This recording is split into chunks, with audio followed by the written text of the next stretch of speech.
We're visiting my fellow Clemson agent, Paul Thompson, at his home in Tega Cay, York, South Carolina. And Paul used to be known as our woody specialist, and as I look around now, I see herbaceous perennials. What happened, Paul? Well, I moved into a different home with a different kind of situation, and I started with a half-acre full sun at my previous house, and then I've moved to this house, much smaller lot, with some unique challenges with the way the houses are arranged in this high-density neighborhood. So I was able to create some shade gardens here that without trees. And you started out, I think, by this was just grass, and you decided to make a transformation, and you did some excavating and put these stones in. Right. I wanted to create beds, talked with my neighbors to get their permission to change this grass into something more like a private garden. And so excavated an area for drainage, put down pea gravel. I used recycled concrete slab from sidewalks that got torn up and that type thing. So it took me a long time to collect enough materials, and then began laying them in. And the walkway also serves as the drainage way because the water just moves down into the gravel and flows one end or the other.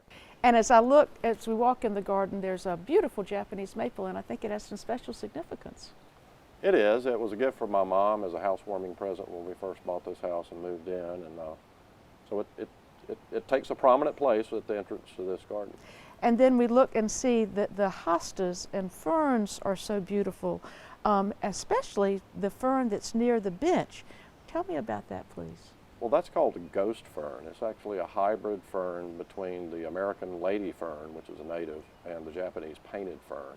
So it gives you that real light color with the size and more texture of the lady fern and the lighter colors that you get with the painted fern. I see a lot of natives as I look around. One of the ferns that I love is the horseshoe maidenhair that you have. It looks like it's just popped up. And then also you've got ginger and then mayapple. What are some of the other natives that we see in this area? Some of the other natives, one plant that's kind of special to me is a perennial chickweed that I found. It actually grows all over this region as a woodland wildflower, spring flowering wildflower. And it's easy to identify it as a chickweed by the way the flower petals look. But I think it's a neat plant. I've been known to plant many more weeds than that in the garden too.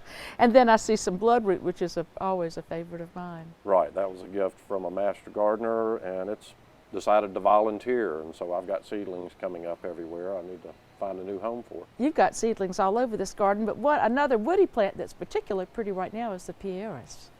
That's a beautiful plant, and Japanese Andromeda is another name for it, and it needs good drainage and part shade to do well. Treat it like you would most azaleas. That's kind of the same kind of growing conditions it needs. And you and I are standing in front of a seedling that was rescued, I believe?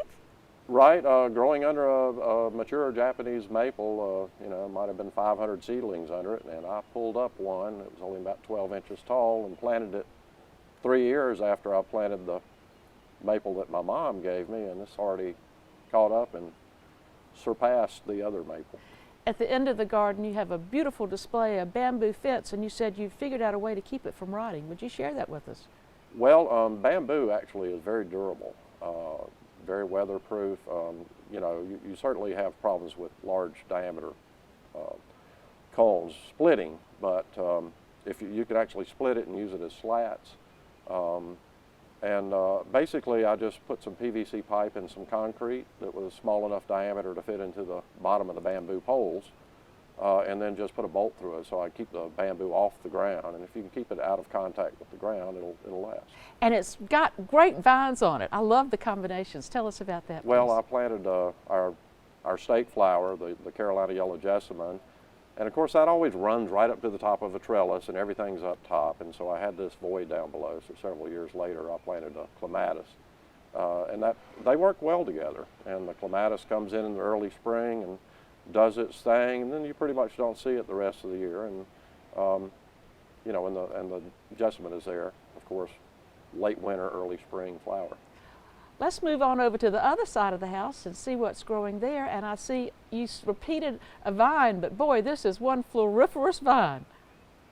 Yeah, I built the trellis around to hide my trash cans actually, and a really great native vine is the native cross vine. This happens to be a selection called Tangerine Beauty, which one of the brighter flowers. The native cross vine, the flower's kind of deep maroon color and not quite as obvious, bright orange.